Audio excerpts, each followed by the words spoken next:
Hi there. As I'm sitting down to record this video, Cape Town, where I live, is literally on fire.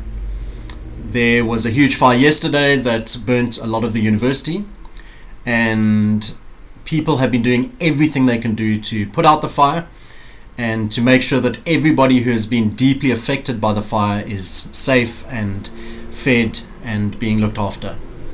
And so at this point in our video series, it's time for us to really ask the hard questions of how committed am I to this process of anti-racism that cannot end in myself, but must also reach into the places where I work, the places of faith, sports teams, my community, and my family. How serious am I? How serious are you about this work that needs to be done?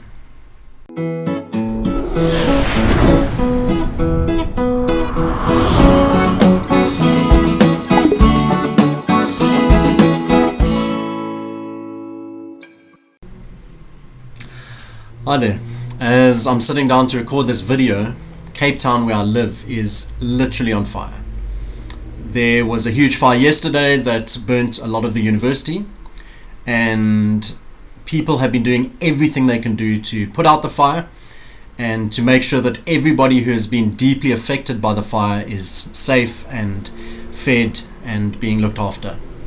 And so at this point in our video series, it's time for us to really ask the hard questions of how committed am I to this process of anti-racism that cannot end in myself, but must also reach into the places where I work, the places of faith, sports teams, my community, and my family. How serious am I? How serious are you about this work that needs to be done? So this idea actually feels pretty simple because it's there in the heading.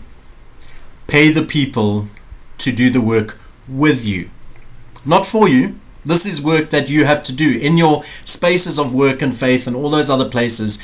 The work needs to be done by you, but there are professionals who know how to do this stuff. And so with these fires that are raging in Cape Town, people can come along with a bucket of water or a blanket and do what they can do, but there are trained firefighters who are the best people for the job. There are people who fly helicopters who are bringing water in, and we let them do it because we know that they can do it better.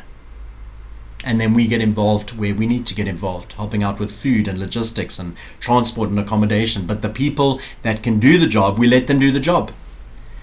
And so I just want to share with you 3 friends that I have that do this job of anti-racism work. They do it professionally, they do it amazingly. There are many others who do this around the country. And so the bottom line point of this is get somebody in, but realize that it's going to cost money and it's going to cost time, and you need to commit to that. And so just as an example, I was invited into a school to do some anti-race work with them, and then when we told them a little bit about what it entailed, they uninvited us.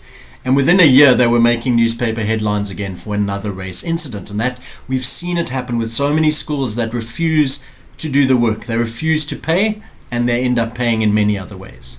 Companies as well. You refuse to do the work. It's too much time. It's too much money.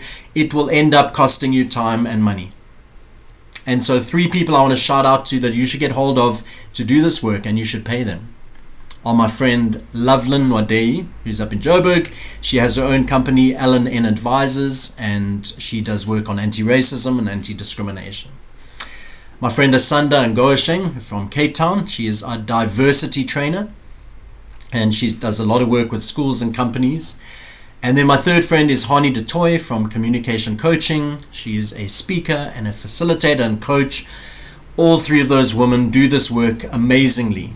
Amazingly. I don't know what you think of inviting someone to come and do anti-race work, whether they're just going to beat you up and make you feel guilty and whatever.